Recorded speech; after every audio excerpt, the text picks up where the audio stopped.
Lunes 21 de noviembre del 2017. Muy buenos días a todos. Bienvenidos a Contacto Directo. Revisemos quiénes son hoy nuestros invitados. Joaquín Viteri, exdirector general del IES. La deuda del gobierno al Instituto Ecuatoriano de Seguridad Social no tiene asignación en el presupuesto 2018, mientras está vigente la resolución de Contraloría que ordena pagarla. ¿Cómo afecta a la estabilidad financiera del IES esta deuda impaga? Lo vamos a revisar. También nos acompañará Lourdes Cuesta, asambleísta de Creo por Azuay, proyecto de ley de comunicación cuya intención es sustituir a la ley actual que fue discutida 4 años y aún se sigue discutiendo. ¿Es más viable debatir un proyecto que genere una nueva ley? Lo vamos a revisar. Además, Augusto Espinosa, asambleísta nacional de Alianza País, exministro de Educación. Réplica Cristina Reyes, asambleísta del PSC, sobre la negativa del CAL al pedido de juicio político por casos de violación a menores en establecimientos educativos. Ayer se llevó a cabo el primer debate del proyecto de ley de urgencia económica denominado de reactivación económica. Se cambió en un 50%. Pavel Muñoz, de Alianza País, presidente de la Comisión del Régimen Económico y ponente del proyecto, y Henry Kronfle, del PSC, integrante de esa comisión, quien presentó en solitario un informe de minoría en sus intervenciones ante el Pleno, resumieron la situación.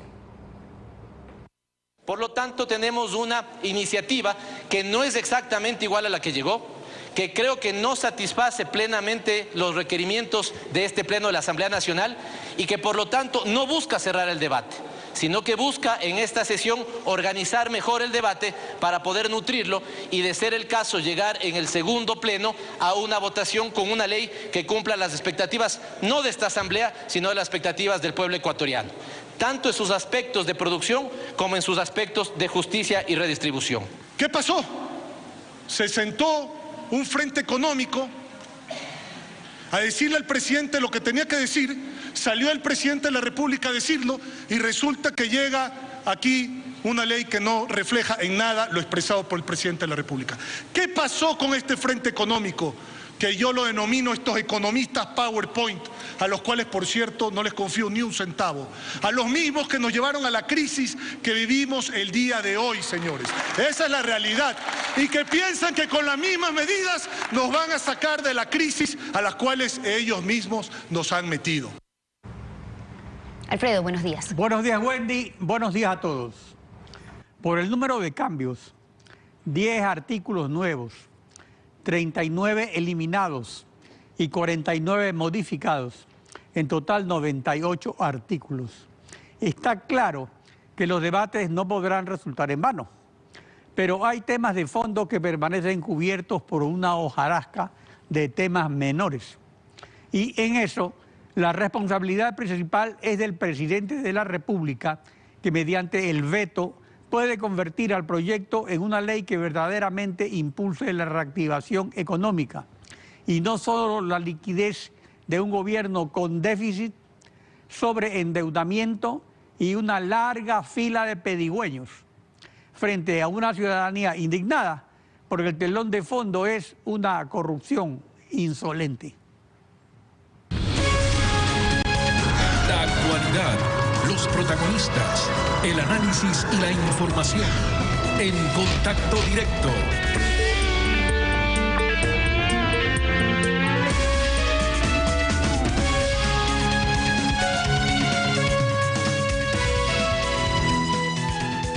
Contraloría predeterminó hace un mes responsabilidades administrativas a los funcionarios del IES que eliminaron de los estados financieros 2.528 millones de deuda del Estado. Estableció como sanción la destitución de los funcionarios, entre ellos el presidente del Consejo Directivo, Richard Espinosa, y dio un plazo de 30 días que ya se cumplió el viernes para responder a los cargos. El presupuesto del Estado 2018 no ha incluido asignación alguna para pagar esta deuda. Y al respecto, el asambleísta de Alianza País, Carlos Bergman, miembro de la Comisión Económica que aprobó la proforma, señaló lo siguiente. Veamos. Nosotros, con esa misma responsabilidad que siempre manifestamos, le planteamos al ministro de Finanzas por qué no estaba contemplado en este presupuesto la deuda que se tiene con el Seguro Social. Y el ministro dijo que esperaba esperaba la información de manera oficial de los directivos del IES para plasmarle y que él no tenía problema en colocarla. Recordemos que el ministro de Finanzas tiene la potestad, según el artículo 118 de la Constitución, lo que concierne al Código de la Finanza Pública, de incrementar hasta un 15%, tan pronto el IES le notifique. Además de este daño emergente, tenemos el problema de fondo, que es la sostenibilidad financiera del IES. Lo analizaremos con Joaquín Viteri, exdirector general del IES. Buenos días, bienvenido a Contacto Directo. Buenos días, muchísimas gracias por la entrevista. Creo que es muy importante en este momento que el país conozca la situación real del sistema de seguridad social ecuatoriano. Ahora, antes de llegar a eso, veamos. El año pasado el IES argumentó que dio de baja estos valores luego de que una comisión conformada entre el IES y Finanzas concluyó que no existe deuda exigible por la falta de reglamento a la Ley de Seguridad Social. ¿La resolución de Contraloría es suficiente para que Finanzas incluya la respectiva partida desde ya? Necesariamente una resolución de la Contraloría General del Estado es obligatoria, es de estricto cumplimiento.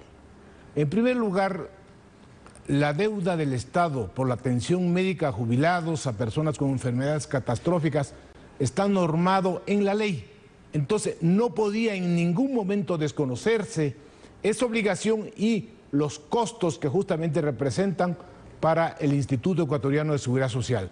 Entonces, necesariamente las autoridades que están al frente del IES, que de una manera inconstitucional, ilegal, negaron la deuda que tiene el Estado con el IES por la atención médica, tienen que necesariamente ser sancionados. Ya lo ha dicho de una manera anticipada el Contralor General del Estado para que ellos justifiquen.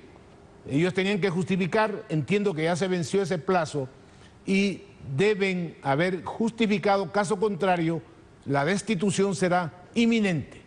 Y esto implica necesariamente que el Estado tenga que cumplir con todas las obligaciones que le corresponden, porque ahora ya no son 2.500 millones, son más de 3.000 millones por los intereses causados. Entonces el Ministerio de Finanzas tiene necesariamente que incluir en el presupuesto general del Estado esos valores a pagar. No puede en ningún caso, el ministro de Finanzas desacatarlo, porque ahí sí tendría una seria responsabilidad que la propia Contraloría General del Estado lo puede establecer. Respecto a la sostenibilidad financiera del IES, la decisión del gobierno de eliminar el aporte anual del 40% al fondo de pensiones y este pago de la deuda de salud. Empecemos con el fondo de pensiones. ¿Cómo se afecta al IES de manera inmediata, a mediano o a corto plazo al fondo de pensiones? Señor periodista, hay que ser muy claros en esto. La sostenibilidad implica que haya recursos suficientes para asegurar la entrega de prestaciones actuales y futuras. Entonces, en el caso de pensiones, en el momento que al dictar la ley para la justicia laboral eliminaron la obligación del Estado de contribuir, como dice la Constitución en el artículo 371, que tiene el Estado que contribuir obligatoriamente para el financiamiento del sistema de seguridad social. Entonces, en el momento que dejó de entregar 1.266 millones anuales, prácticamente originó un caos económico en el IES, porque interiormente, cuando ya les toca pagar pensiones, los ingresos no permiten financiar ese pago. Y esto implica que en el 2015 tuvieron ya que tomar de las reservas 1.500 millones. Y en este 2017 va a ser más de 1.700 millones. Es decir, las reservas, que son los aportes de los asegurados que en este momento no tienen la edad para jubilarse, esas reservas se están tomando. Y esas reservas son las que sirven para la sostenibilidad del sistema de seguridad social. Eso deben entenderlo las autoridades del IES y también los que van realmente más tarde a adoptar decisiones, en este caso el Consejo Directivo del IES y las autoridades que tienen que ejecutarlo.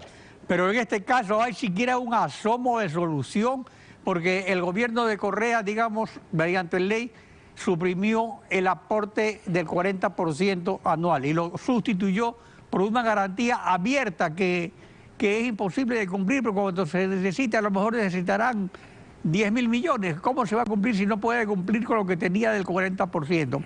¿Hay algo en curso, hay alguna iniciativa sobre el particular? En este caso sería de los legisladores, porque habría que cambiar una ley, ya que es ley de la República, aunque es inconstitucional. La Corte Constitucional tampoco ha atendido los reclamos. ¿Qué es lo que pasa en esto? En efecto, doctor Pinargote, la inseguridad jurídica con la que vivimos en el anterior régimen es posible que en el actual régimen cambie, pero para ello necesariamente tiene que haber la ocupación del legislador. Marco Proaño Maya, un amigo con el que trabajamos siempre en los temas de seguridad social. Sí, es un experto, pero Marco Proaño ya no es legislador, pues hay 135 legisladores. ¿Y qué ha pasado en la Cámara? Correcto, es que eso quería hacerle conocer a usted. Marco Proaño entregó al señor presidente Moreno un proyecto de ley reformatoria del artículo 237 para restituir el 40% que viene en vigencia desde 1942. Entonces, solamente hago mención a esa, podríamos decir, iniciativa de un ciudadano que está vinculado con la seguridad social ante el señor presidente de la República, para que el señor presidente lo remita a la Asamblea. Esto quiere decir que necesariamente la Asamblea tiene que asumir con responsabilidad, pensando lo que realmente constituye la seguridad social, la sostenibilidad del sistema que va a los hijos, a los nietos de los actuales asegurados, a darles una seguridad social que realmente sea sostenible, que pueda entregarle las prestaciones. Entonces, soluciones hay. Y en este momento el señor presidente de la República tiene en sus manos ese proyecto. Lo han entregado inclusive el Frente Unitario de Trabajadores, le han pedido. Es decir, el tema es solucionable. Pero lo más grave, señor doctor Pinargote, es que aparte de esta barbaridad jurídica legislativa, el presidente del Consejo Directivo, con un vocal suplente en esa época, representante de los asegurados, porque la vocal principal se negó a aceptar una barbaridad, una ilegalidad, una violación total de la ley, traspasaron los fondos de pensiones a salud, con lo que prácticamente la situación de este momento de pensiones es muy grave, porque del aporte de 9.71 bajaron al 5. Ahora, eso fue precisamente para tratar de solucionar el problema de salud, porque a salud también se le niega la deuda. Entonces, y en salud actualmente, ¿cuál es la situación a pesar de esta inyección que vino de parte del Fondo de Pensiones? Verá, en primer lugar hay que aclarar muy puntualmente. El artículo 122 de la ley lo prohíbe el traspaso de fondos de pensiones a salud, de cualquier otro inclusive fondo. En este momento, con este traspaso de fondos, prácticamente hay una situación muy delicada, inclusive en salud, porque el gobierno anterior políticamente dijo se va a extender la atención en salud a los hijos de los afiliados hasta los 18 años, sin financiamiento. Entonces, ahí viene una violación constitucional que lamentablemente la Corte no ha atendido eso a tiempo, que dice claramente la Constitución que las prestaciones tienen que ser debidamente financiadas. No podrán crearse otras si no hay el financiamiento necesario. Aquí se hicieron una serie de, podríamos decir, acciones, decisiones, resoluciones políticas sin la... Políticas clientelares porque fueron en el momento de la campaña electoral, justamente para conseguir votos. Exactamente, exactamente. Ese es el correcto análisis e interpretación. Se hicieron de esa manera, destruyendo el sistema de seguridad social, porque efectivamente la Constitución, inclusive en otro sector que podríamos ser vulnerable, las mujeres que justamente están dedicadas a las actividades del hogar, a ellas también se les dio ya prácticamente un beneficio que la Constitución dice que tiene que estar a cargo del Estado. Eso no lo hicieron, sino están también restando recursos del sistema de seguridad social. Es decir, señor Pinargote, en este momento el país tiene que estar muy claro. Pensiones, riesgos del trabajo, Cuando hablamos de riesgo del trabajo, hablamos de accidentes de trabajo, de enfermedades profesionales que protegen al trabajador de la industria, al trabajador que realiza actividades peligrosas. Esos dos seguros están en grave crisis. Mire, yo he dicho de una manera muy, a lo mejor dura, que la quiebra del sistema de seguridad social se viene. Y en el 2027 ya no habrá recursos para poder afrontar las prestaciones de la seguridad social. Ahí podrá el Estado entregar 10 o 20 mil millones. Para la solución del caso, así está en manos del presidente. Las soluciones, así es, las soluciones están a la vista. Gracias por su participación en Contacto Directo. Gracias a usted, doctor Pinargote, por la oportunidad de poder decirle al país lo que pasa en la seguridad social. Wendy. Al volver, estará con nosotros Lourdes Cuesta, asambleísta de Azuay por Creo, proyecto de ley de comunicación para sustituir a la ley actual. Mientras continúan interminables discusiones sobre qué cambiar en la ley existente. Ya regresamos, siga con nosotros.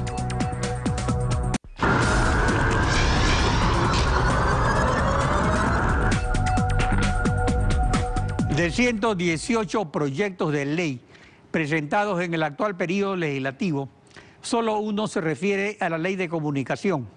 Y de todos estos proyectos, solo dos han llegado a primer debate, el de urgencia económica y el de la violencia de género contra la mujer. Los dos presentados por el presidente de la República. Por eso la Asamblea en la década correísta se ganó el sobrenombre de Ministerio de la Ley. Lourdes Cuesta, asambleísta de Creo por Azuay. Buenos días, bienvenida a Contacto Directo. Buenos días, doctor. Muchas gracias por la entrevista. Un saludo a quienes nos sintonizan el día de hoy. La reforma a la ley de comunicación es una oferta de todas las bancadas y para este único proyecto el CAL se ha tomado 3 meses y medio para admitirlo a trámite. ¿Existe realmente interés de las otras bancadas o solo es una promesa para ganarse la simpatía de los medios? Mire, doctor, esta fue una propuesta de campaña de Guillermo Lasso y de quienes participamos en las elecciones con el movimiento Creo y sus aliados. Nosotros siempre hemos sido defensores de la libertad y sobre todo de la libertad de expresión. Un compromiso que lamentablemente no lo podemos cumplir desde el gobierno nacional por los motivos que ya todos conocemos, pero que tenemos ese espacio y ese deber de cumplir con nuestros votantes desde la Asamblea Nacional. Ahora, este proyecto de reforma realmente es una nueva ley porque su disposición derogatoria única establece la derogatoria de la ley actual. Se busca así centrar el debate en un tema limpio antes que consumir infinitamente el tiempo en discusiones sobre la inconstitucionalidad de la ley, que es lo que está pasando actualmente. O sea, llevan meses discutiendo y pueden pasar 4 años más y no va a pasar nada. Una vez que sea asignada la respectiva comisión para tratar esta ley, estaremos pendientes y estaremos constantemente presionando para que esta ley vaya a debate al Pleno de la Asamblea. Lamentablemente, el presidente de la República ha perdido una oportunidad de oro con la consulta popular al no haberle preguntado a los ecuatorianos si estaba o no de acuerdo con esta ley mordaza que hoy restringe la libertad de expresión en el Ecuador. El otro gran objetivo del proyecto, aparte de suprimir la ley actual cuestionada por los organismos internacionales de derechos humanos, es privatizar los medios incautados al Grupo Isaías. Y respecto a su venta, Andrés Michelena, gerente general de los medios públicos, advirtió lo siguiente. Veamos. Para analizar si los medios van a ser privatizados, si van a ser vendidos, si va a haber una fusión, es importante hacer un análisis serio. Dentro de ese proceso, nosotros encontramos fácilmente en los 10 años unas pérdidas acumuladas de los dos canales, tanto TC como Gamavisión, de 23 millones de dólares. Obviamente, un canal como Gamavisión, que tiene cerca de 17 millones de dólares en pérdidas, es imposible que tenga un comprador, es imposible que pueda salir al mercado a la venta. Y la única condición que nos ha puesto el presidente de la República es que nunca más existan medios de comunicación de un partido político, medios de comunicación públicos de un gobierno. La primera disposición transitoria manda la venta inmediata, pero aparte del problema indicado por Andrés Michelena, el proyecto de ley prácticamente establece una venta incondicional que eventualmente podría terminar en la devolución a los antiguos dueños. O sea, ¿cuál es la intención del proyecto respecto a estos medios incautados que no solo son los canales? No devolución a los antiguos dueños, reversión de frecuencias al Estado ecuatoriano, el momento que no se cumple con la disposición de venta. ¿Qué ha sucedido con los medios incautados? Hoy el señor Michelena nos cuenta algo que ya sabíamos, que están quebrados. ¿Pero por qué están quebrados? ¿Por qué no se han administrado bien? Porque durante los 4 años de vigencia de la Ley de Comunicación, ¿qué es lo que ha sucedido? Hemos tenido 5.586 cadenas nacionales. Esas cadenas nacionales, ¿para qué han servido? Para desprestigiar, para desinformar, para hacer campaña política. Así como el señor Michelena nos ha contado que de los ejemplares del telégrafo, 6 se votaban, 4 por supuesto eran regalados en Tame, que también está quebrado. Así que no debe preocuparse, porque quien compra los medios privados que normalmente son inversionistas, los medios incautados, que normalmente son inversionistas, pueden ser nacionales o extranjeros, saben hacer negocios. El Estado no es un buen negociante, no es un buen empresario. Ya hemos visto que en los 10 años de la década perdida, lo que se ha hecho es quebrar las empresas públicas y no es lo que necesitamos en el Ecuador. Estos medios de comunicación debieron ser vendidos de manera inmediata y lamentablemente fueron utilizados ¿para qué? Para perseguir opositores, para inmediatamente de que alguien pensaba distinto al gobierno, lo que se hacía era intervenir los programas de televisión con el famoso derecho a la réplica. Creo que no es algo que debo contar en este canal, que es una de las principales víctimas de la ley Mordaza que hemos tenido durante estos años.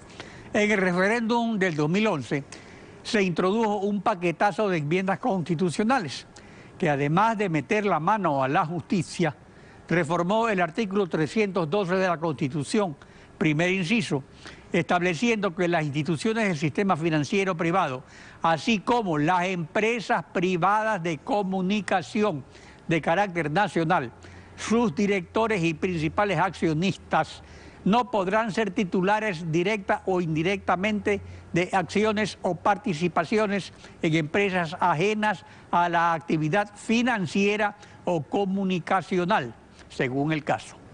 Esto significa que para ser accionista de un medio no se puede ser accionista de nada, ni tener siquiera una carretilla de salchicha. Entonces, ¿cómo pueden venir los inversionistas? ¿O cómo romper este candado con una reforma constitucional? Debería sí reformarse la Constitución al respecto. Lamentablemente las normas legales que salían los días sábados desde un micrófono, lo que hacían era coartar la libertad de trabajo, la libertad de expresión, en general, coartar la libertad de los ecuatorianos. Nos decían dónde trabajar, cómo trabajar, qué programas de televisión ver, qué comprar en los supermercados, qué escuchar en la radio, siempre dirigidos a restringir libertades. Los ecuatorianos somos personas que necesitamos un campo de acción en libertad, poder cada uno de nosotros desarrollarnos de manera libre y sobre todo la comunicación es un derecho humano, es un derecho fundamental. Necesitamos nosotros de la comunicación. ¿Para qué? Para ser informados debidamente de lo que está sucediendo en el país, sin sentirnos perseguidos, por supuesto. ¿Qué pasaba si es que los medios internacionales no eran quienes denunciaban lo que estaba sucediendo con Odebrecht? Me pregunto acaso si la justicia ecuatoriana hubiera actuado al respecto. Ahora, pero el asunto es de que esta reforma constitucional que se hizo en el 2011 y que también incluyó una pregunta sobre la ley de comunicación, por eso es que la aprobaron en una noche sin discutir nada y metiendo cosas que nunca se habían discutido en el proyecto, implica esto que el problema no solo está en la ley de comunicación, es algo más complejo y profundo, incrustado en el modelo de Estado de Alianza País. O sea, ¿qué hacer entonces? O sea, no solo sería un proyecto de ley nueva, sino también sería algo más.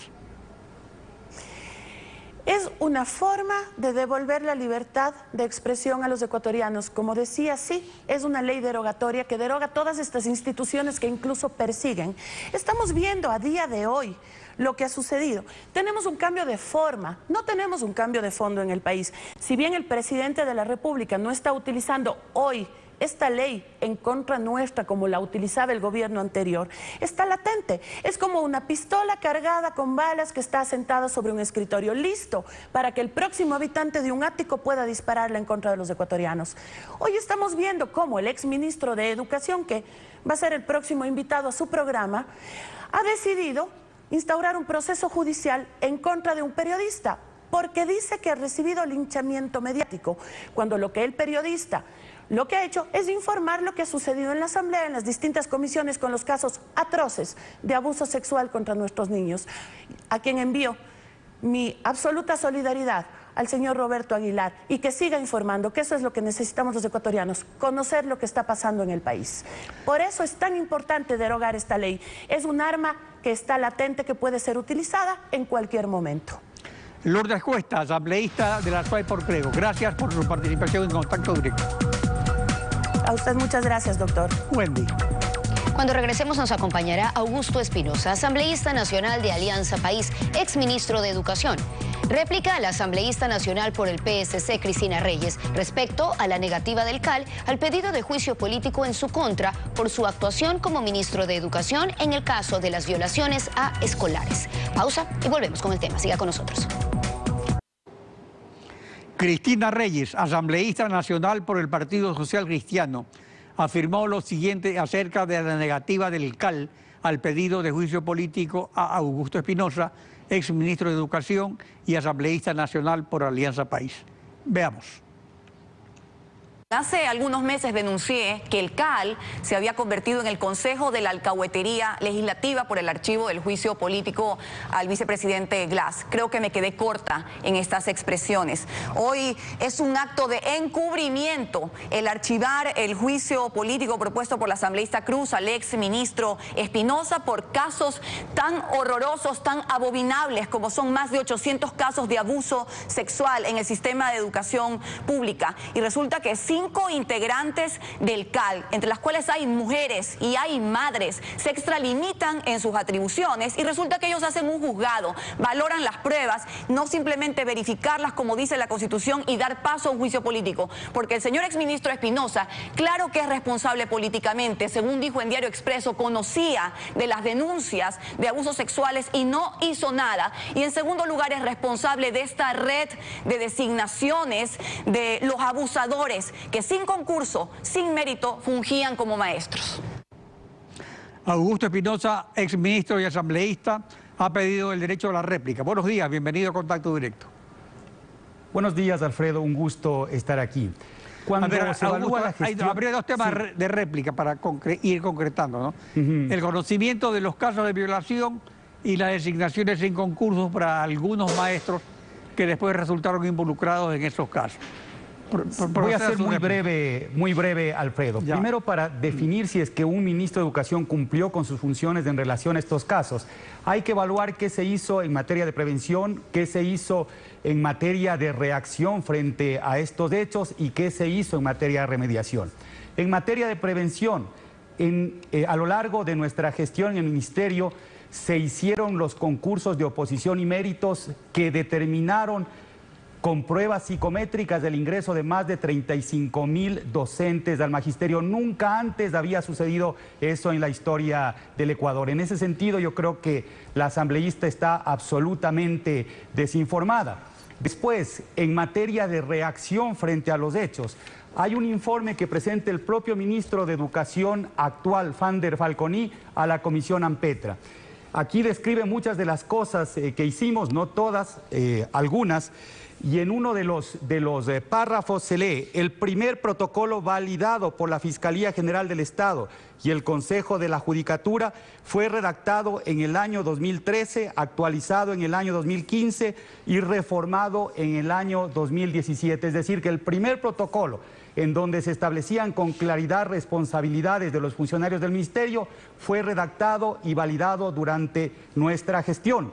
Gracias a ese protocolo es que hoy se puede decir quién cometió negligencias en el tratamiento de determinados casos. Alfredo, aquí en este tema hay que hablar con absoluta seriedad, no podemos jugar con el dolor de las familias y me da la impresión que en la búsqueda de notoriedad se está mintiendo abiertamente y no se están diciendo las cosas como realmente son. A ver, Augusto, después, pero se dice que yo conocía los casos. Sí es importante. En el sistema preventivo que usted organizó en el ministerio, debía pues prevenir que no ocurran nuevos incidentes porque en efecto había un problema. Pero el problema a su vez es que las violaciones ya ocurridas, es que respecto a esa experiencia, hay una experiencia nefasta de la Iglesia Católica que por el secreto de la confesión no entregaba a los pedófilos a la policía, sino que los reubicaba y siguieron violando. O sea que se siguen procedimientos técnicos, psicológicos de otro tipo. Pero hay una experiencia, entonces ¿por qué no se tomó en cuenta esta terrible experiencia que sacudió los cimientos de la Iglesia Católica en varios países del mundo? Y a nadie se le ocurrió responsabilizar políticamente a los obispos por esos casos. Pero efectivamente los protocolos se establecieron para prevenir estos hechos. Otra de las cosas que informa el propio ministro Falconi es que fue durante nuestra gestión que se instituyeron los departamentos de consejería estudiantil. Y hay una barbaridad que se escribió en un medio, en la prensa escrita en el Ecuador, y es que yo conocía casos que no fueron denunciados, cuando lo que yo dije, cuando comparecí en la Comisión Ampetra, es que cuando llegué al Ministerio de Educación, revisé la estadística de los casos que ya estaban denunciados en la Fiscalía, es decir, que no estaban ocultos, y en base a ese diagnóstico es que iniciamos acciones contundentes para fortalecer el sistema de protección a nuestros menores. Acciones sobre las cuales hoy está trabajando y mejorando el actual ministro de Educación. Ahora, pero sobre la relación, sobre las acciones contundentes que usted señala, existe también otra afirmación, que es la relación política de Alianza País con la red de maestros, y que algunos acusados de violación pertenecían a esta red, que estaba vinculada políticamente al gobierno. Yanín Cruz, asambleísta de Creo, solicitante del juicio político, sobre ese aspecto señaló lo siguiente, veamos. Tenemos, por ejemplo, una lista, en este caso, de listado de rectores y directores de instituciones educativas del Cantón Milagro, sin concurso de merecimientos. Todos ellos fueron al frente de direcciones de centros educativos. El caso particular de la directora de este centro donde abusaron de 100 niños. Aquí está la señora rectora, con la bandera de la Revolución Ciudadana, de la red de maestros. Es decir, solo les interesaba tener personas cercanas a su proyecto político con el carnet de Alianza País para ser puestos al frente justamente de la rectoría de centros educativos. O sea, el plan falló porque no había quien le ejecute. Su réplica. Pero mire, Alfredo, me parece una barbaridad lo que acabo de escuchar. En los últimos casos que se mediatizaron de abusos sexuales, ¿cuántos docentes están inmersos? ¿Son 4? ¿Son 5? ¿Cuántos rectores están inmiscuidos? ¿Una rectora? ¿Cuántos docentes hay en el sistema educativo, público y privado? Más de 200.000 docentes. ¿Cuántos afiliados tienen pero eso es lo que no se sabe, eso es lo que la gente espera que se sepa en el juicio político, digamos. No hay una información, como usted dice. Es que el juicio político no es informativo. Perdón, Alfredo, el juicio político no es informativo. El juicio político no se hace para que un ministro informe. El juicio político se hace cuando alguien incumplió con sus funciones, y eso se tiene que demostrar. Mire, Alfredo, otra cosa adicional. Hay un desconocimiento tan grande de la realidad del sistema educativo que decir que se ha encargado a dedo rectores es desconocer la ley. Todos los procesos, cuando no hay ganadores de concursos para rectores, se tiene que seguir un proceso que está establecido en la propia norma. El proceso es seleccionar de una terna que propone el director distrital a la coordinación zonal, y así se encarga temporalmente el rectorado. Y lo otro, Alfredo, que es un problema estructural que tiene el sistema educativo ecuatoriano. Hay alrededor de 500 partidas para rectores. Necesitamos más de 5.000. En el 2014 se hizo ya la solicitud de esas partidas. De las 500 partidas, prácticamente todas están llenas con ganadores de concursos. En los casos en donde no existe partida, no existe cargo, entonces no se puede encargar, y lo único que se hace es delegar funciones. Para resolver este problema estructural se necesita presupuesto, se necesita que el Ministerio de Trabajo y el Ministerio de Finanzas le entreguen las partidas correspondientes al Ministerio de Educación, y solo ahí se puede llamar a concurso. Yo creo que esto lo tenemos que analizar de vuelta, Alfredo, con seriedad. No se puede buscar notoriedad política con temas tan delicados. Usted ejerció su derecho a la réplica y gracias por venir a Contacto Directo. Wendy. Gracias, Alfredo, un gusto. Nos despedimos. Que tengan todos ustedes un muy buen día. Siguen la señal de Coavisa. Nos vemos mañana, Alfredo. Mañana continuamos rayando la desinformación en Contacto Directo.